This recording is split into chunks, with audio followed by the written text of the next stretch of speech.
तो जिस दिन राजनाथ सिंह जितना बोल रहे हैं, राजनाथ सिंह अपने बेटे पंकज सिंह को विधायक की पोस्ट से हटाकर उसे वहां पर खड़ा करे ना बॉर्डर पे, पता चल जाएगा है। अमित शाह अपने बेटे को जैसा को बीसीसीआई से निकालकर वहां आर्मी के लिए खड़ा करे, पता चल जाएगा। नरेंद्र मोदी जी अपनी भतीजी को जिनका बटुआ चुर गया था उनको वहां सरहद पे खड़ा करें, पता चल जाएगा। क्यों नहीं चाहते? जिस दिन नेताओं के बच्चे सरहद पे खड़े होने लग गए ना मैडम, उस दिन एक भी भारत देश के जवान को खरोच भी नहीं आएगी। शहीद होना तो दूर की बात, आज गरीब किसान का बेटा है, गरीब मजदूर का बेटा है, इसलिए सरहद पे शहीद होता है। जिस दिन नेताओं के बच्चे खड़े होने लग गए, एक शहीद नहीं होगा। वरना खड़ा करके देख लीजिए एक दिन बॉर्डर पर अमित शाह के बेटे जयशाह को, एक दिन खड़ा करके देख लीजिए राजनाथ सिंह के बेटे पंकज सिंह को। विधायकी करना आसान है, लेकिन सरहद की हिफाजत करना बहुत मुश्किल है, ठीक है ना। आप देखिएगा -5 डिग्री, -10 डिग्री टेम्परेचर में जब आदमी का जिंदा रहना मुश्किल होता है, भारत देश के जवान निस्वार्थ वहां सरहदों की हिफाजत करते हैं, सरहदों को छोड़कर नहीं जाते हैं, ठीक है ना। आपको याद होगा 73 दिन तक डोकलाम में भारत देश के सैनिक और चाइना के सैनिक आमने सामने थे। दूसरी बात यह कि देश के प्रधानमंत्री जी अभी दिसंबर के अंदर आपने देखा होगा G20 के अंदर गए थे, जिसमें जिनपिंग और नरेंद्र मोदी आमने सामने थे। नरेंद्र मोदी जी ने लाल आंख दिखाने के बजाय वहां पर जिनपिंग को लाल कुर्ता दिखाया, अपना लाल आंख नहीं दिखा पाए। तो मैं मोदी जी से कहना चाहूंगा कि मोदी जी, अगर आपका गुजरात का चुनाव हो गया हो, अगर आपका हिमाचल का चुनाव हो गया हो, माता जी के साथ फोटो खिंच गई हो, अगर आपने और तमाम काम कर लिए हो, एम्बुलेंस को रास्ता दे दिया हो, तो आप जरा टहलने के लिए अरुणाचल प्रदेश चले जाइए। क्योंकि फिर आप बाद में कहते हैं कि ना कोई घुसा है और ना कोई घुस पाएगा, तो इससे बढ़िया आप वहां पर चले जाइए अरुणाचल प्रदेश, और अरुणाचल प्रदेश में सीमा पर जाकर टहल लीजिए। आपको टहलने का बहुत शौक है, वैसे भी आप टहलने के लिए विदेश भी चले जाते हैं, और सैनिकों से मिलने के लिए तो आप दिवाली पे जाते ही हैं, तो वैसे भी चले जाइए। तो चाइना वालों को भी लगेगा कि भैया 56 इंची वाला नहीं, 156 इंची वाला टहल रहा है वहां पर, तो चाइना वाले भी डरेंगे। थोड़ा सा आंख में लाल सिंदूर बिंदु डाल लीजिएगा, ताकि चाइना को लाल आंख दिखा सके आप। और क्या करेंगे आप? दूसरी बात, आप यहाँ रहकर करते क्या है? आपका 2 ही काम है, पहला चुनाव लड़ना और दूसरा कांग्रेस से लड़ना। फिर तीसरा आपका यह काम रहता है कि वो मुझे भस्मासुर कह रहे हैं, भाइयों बहनों वो मुझे रावण कह रहे हैं। ये काम तो यहाँ पर रह के संबित पात्रा और गौरव भाटिया आपसे अच्छा कर लेते हैं। यही काम तो आपको करना है यहाँ रहकर, ये काम तो वो भी कर लेंगे यहाँ रह के। आप अरुणाचल प्रदेश चले जाइए और वहां जाकर टहलिए, वहां आपकी ज्यादा जरूरत है। टिकटॉक तो बैन किया था ना जी, टिकटॉक बैन हुआ था ना। देखिए मैं आपको एक चीज बता रहा हूँ, टिकटॉक बैन करने से क्या इस चाइना का समाधान निकल गया? दूसरी बात ये कि रक्षा मंत्री अंदर है वहां पर, गृह मंत्री पहले ही बाहर आकर बयान दे देते हैं, हर चीज के लिए वो जिम्मेदार कांग्रेस को ठहरा देते हैं। भैया एक बात आप मुझे बताइए, कांग्रेस ने गलतियां करी तभी तो लोगों ने परिवर्तन करके आपको कुर्सी पर बिठाया। आप बार बार आकर उनकी गलतियां गिनाते हैं। अरे आपने क्या किया जरा आप ये बताइए। आप भी तो 2014 से लेकर अब तक सरकार में बैठे हैं, 2020 आपकी सरकार के राज में हुआ, अभी 9 दिसंबर की यह घटना थी, लेकिन देश के सामने 12 दिसंबर को यह घटना आती है। आखिर ऐसा क्यों? जरा ये बताइए ना, क्या देश के लोगों को अपने सरहदों के बारे में जानकारी लेने का हक है या नहीं है?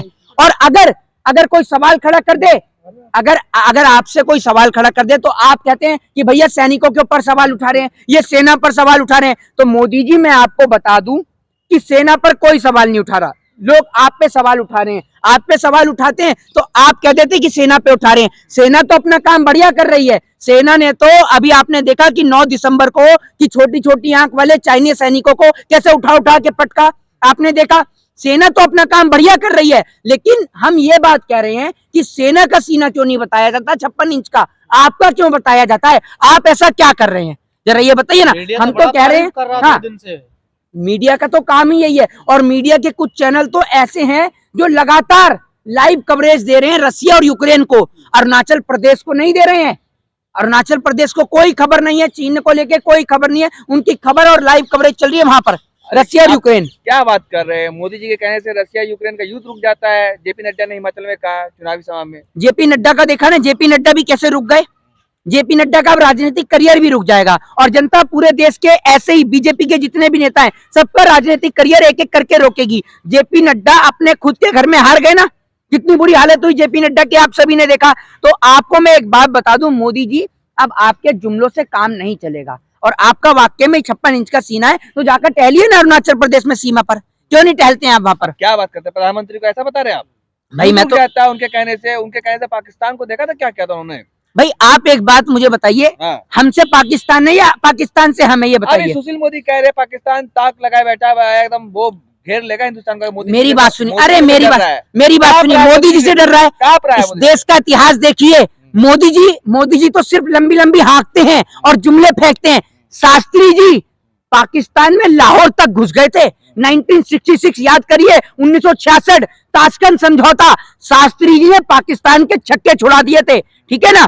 ये वही पाकिस्तान है जिसके दो टुकड़े इंदिरा गांधी ने किए, एक पाकिस्तान बनाया, एक बांग्लादेश बनाया, भूल गए आप हैं। और शास्त्री जी वो नेता थे जो अमेरिका के कहने पर नहीं रुके, ऐसे नहीं है, समझ रहे हो जो आप कह रहे हो। हुआ ना, उनको 2 देश मिल गए, तुमको क्या मिला? बात तो ये है ना, क्या हुआ, फायदा तो नहीं मिला, किनको फायदा मिला? 2 देश मिल गए ना भाई हमारे को अपने देश से मतलब है ना, हमारे देश में अमन चैन और शांति कायम होनी चाहिए। मैं तो आपसे ये पूछना चाहता हूं कि मोदी जी के राज में जो मोदी जी बोल रहे हैं कि आतंकवादी गतिविधियां कम होंगी, एक भी गतिविधियां कम हो रही हैं? या कश्मीर में अगर आज भी मॉल ठीक हो तो आप मुझे बता दीजिए, कश्मीरी पंडितों का पलायन हो गया, बताइए आप मुझे। तो क्या चाइना पे स्ट्राइक होगी अब? देखिए ये तो देखने वाली बात है, और दूसरी बात ये है कि मोदी जी सिर्फ जो है वो मुंह से गोले दागते हैं, ठीक है ना। उनका काम है टीवी चैनल पर बैठ के, उनके कुछ पार्टी के प्रवक्ता हैं वो सिर्फ मुंह से गोले दागते हैं, और मोदी जी सिर्फ यही कहते हैं, भाइयों बहनों वो मुझे भस्मासुर कह रहे हैं, भाइयों बहनों वो मुझे रावण कह रहे हैं। और उसके बाद आपने तो मोदी जी सबका साथ सबका विकास कर ही रखा है, आपने तो टीवी चैनलों पर छोड़ ही रखा है। वो गौरव भाटिया है, एक वो संबित पात्रा है, और एक वो त्रिवेदी भी है, जफर इस्लाम भी है, बहुत सारे हैं। सबका साथ सबका विकास आपने कर ही रखा है। तो जो काम आप करते हैं वो काम तो ये लोग भी कर रहे हैं, तो आप अरुणाचल प्रदेश क्यों नहीं जा रहे हैं मोदी जी अरे टहलने के मनमोहन लिए? सिंह को मौन कहा जाता था, वो मौन रहते थे, वो चुपचाप रहते थे, कुछ नहीं करता। मोदी जी तो घुस के मारते। मोदी जी कहाँ घुस के मार रहा है ये बताइए। हाँ, पाकिस्तान में घुस जाता है, चीन थर-थर कांप रहा है, क्या बात मोदी जी घुसे ना पाकिस्तान में, बिरयानी खाने के लिए तुरंत घुसे।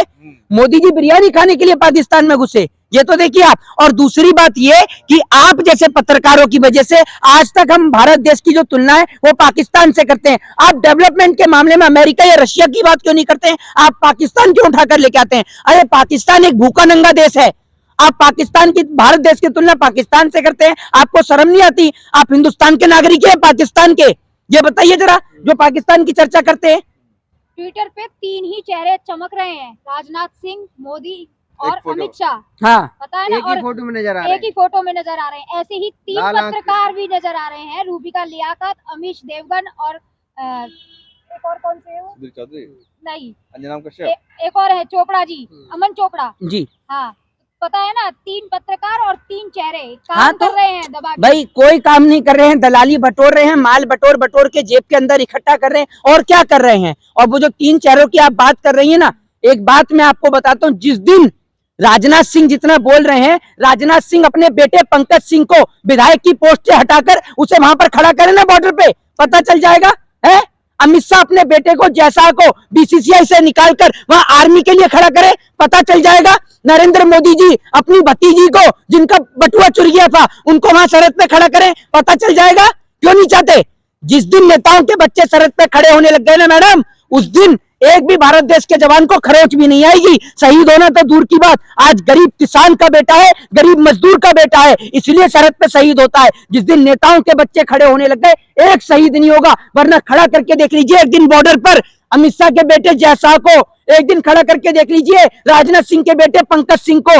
विधायकी करना आसान है, लेकिन सरहद की हिफाजत करना बहुत मुश्किल है, ठीक है ना। आप देखिएगा -5 डिग्री -10 डिग्री टेम्परेचर में जब आदमी का जिंदा रहना मुश्किल होता है, भारत देश के जवान निस्वार्थ वहां सरहदों की हिफाजत करते हैं, सरहदों को छोड़कर नहीं जाते हैं, ठीक है ना।